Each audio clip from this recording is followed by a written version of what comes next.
ಕೆಪಿಎಸ್ಸಿನಲ್ಲಿ ಸಾಲು ಸಾಲು ಅವ್ಯವಹಾರ ಆಗ್ತಾ ಇದೆ. ಇದಕ್ಕೆ ನೇರವಾದಂತಹ ಹೊಣೆ ಶಿವಶಂಕರಪ್ಪ ಸಾಹುಕಾರ್ ಅನ್ನುವ ನಿಟ್ಟಿನಲ್ಲಿ ಅವರ ಮೇಲೆ ಆರೋಪ ಕೂಡ ಬಂದಿತ್ತು.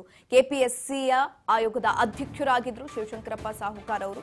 ಆದರೆ ಇದೀಗ ಅವರನ್ನ ಅಮಾನತು ಮಾಡಬೇಕು ಅಂತ ಶಿಫಾರಸನ್ನ ಕೂಡ ಹೊರಡಿಸಲಾಗಿದೆ. ಶಿವಶಂಕರಪ್ಪ ಸಾಹುಕಾರ್ ಅಮಾನತಿಗೆ ಸಂಪುಟ ಶಿಫಾರಸನ್ನ ಮಾಡಿದೆ.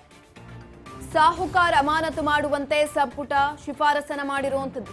ರಾಜ್ಯಪಾಲರಾದಂತಹ ಗೆಹ್ಲೋಟ್ ಆದೇಶವನ್ನ ರದ್ದು ಮಾಡಿದ್ದ ಹೈಕೋರ್ಟ್ ಆದೇಶದ ಬೆನ್ನಲ್ಲೇ ಸರ್ಕಾರ ನಿರ್ಧಾರವನ್ನ ಮಾಡಿದೆ. ರಾಜ್ಯಪಾಲರ ಆದೇಶ ಪ್ರಶ್ನಿಸಿದ್ದ ಶಿವಶಂಕರಪ್ಪ ಸಾಹುಕಾರ್ ಅಮಾನತಿನಲ್ಲಿ ಕೆಲ ನಿಯಮ ಉಲ್ಲಂಘನೆ ಎಂದಿದ್ದ ಹೈಕೋರ್ಟ್. ಅದಲ್ಲದೆ ವಾರದೊಳಗೆ ಮರು ನೇಮಕ ಮಾಡುವಂತೆ ಆದೇಶವನ್ನ ಕೂಡ ಹೊರಡಿಸಲಾಗಿತ್ತು. ಆದರೆ ಇದೀಗ ಶಿವಶಂಕರಪ್ಪ ಸಾಹುಕಾರ್ ಅವರನ್ನ ಅಮಾನತು ಮಾಡುವಂತೆ ಶಿಫಾರಸನ್ನ ಕೂಡ ಮಾಡಿದೆ. ಸಂಪುಟದಿಂದ ಈ ಒಂದು ಕುರಿತಾಗಿ ಶಿಫಾರಸನ್ನ ಮಾಡಿರುವಂಥದ್ದು. ಕರ್ನಾಟಕ ಲೋಕಸೇವಾ ಆಯೋಗದ ನೇಮಕಾತಿಯಲ್ಲಿ ಬ್ರಹ್ಮಾಂಡ ಭ್ರಷ್ಟಾಚಾರ ಆಗ್ತಾ ಇತ್ತು. ಆ ಆರೋಪವನ್ನ ಎದುರಿಸ್ತಾ ಇದ್ರು ಆಯೋಗದ ಅಧ್ಯಕ್ಷರಾದಂತಹ ಶಿವಶಂಕರಪ್ಪ ಸಾಹುಕಾರ್ ಅವರು.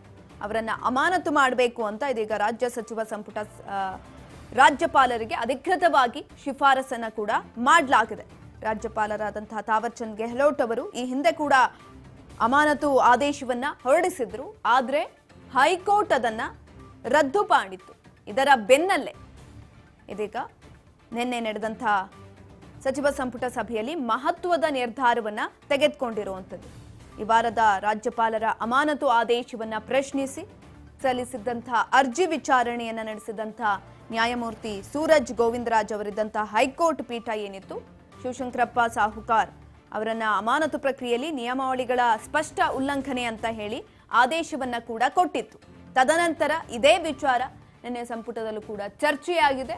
ಚರ್ಚೆ ಆದ ಬಳಿಕ ರಾಜ್ಯಪಾಲರಿಗೆ ಮುಖಾಂತರ ಶಿಫಾರಸನ್ನ ಮಾಡಿರುವಂಥದ್ದು. ಸರ್ಕಾರದಿಂದಲೇ ನಿರ್ಧಾರವನ್ನ ತೆಗೆದುಕೊಳ್ಳಲಾಗಿದೆ. ಅವರನ್ನ ಅಮಾನತು ಮಾಡಬೇಕು ಅಂತ ಹೇಳಿ ಲಕ್ಷ ದುಡ್ಡನ್ನ ಪೀಕ್ತಾ ಇದ್ದಿದ್ದಂಥದ್ದು ವಿದ್ಯಾರ್ಥಿಗಳಿಂದ 80 ಲಕ್ಷದವರೆಗೂ ಕೂಡ ಹೋಗಿದೆ. ಅದರಲ್ಲೂ ಕೂಡ ಮೆರಿಟ್ ಲಿಸ್ಟ್ ಅಲ್ಲಿ ಇದ್ದಂತಹ 2 ವಿದ್ಯಾರ್ಥಿಗಳಿಗೂ ಕೂಡ ಶಿವಶಂಕರಪ್ಪ ಸಾಹುಕಾರ್ ಅವರಿಗೆ ತುಂಬಾ ಆತ್ಮೀಯರು, ಬೇಕಾದವರು ಅಂತ ಹೇಳಿ ಕೆಲವೊಂದಷ್ಟು ರೀತಿಯಾದಂತಹ ವಿಚಾರಗಳು ಹೊರಗಡೆ ಬಂದ ನಂತರ ಈ ಎಲ್ಲಾ ಬೆಳವಣಿಗೆಗಳು ಆಗೋದಕ್ಕೆ ಶುರುವಾಗಿದ್ದಂಥದ್ದು.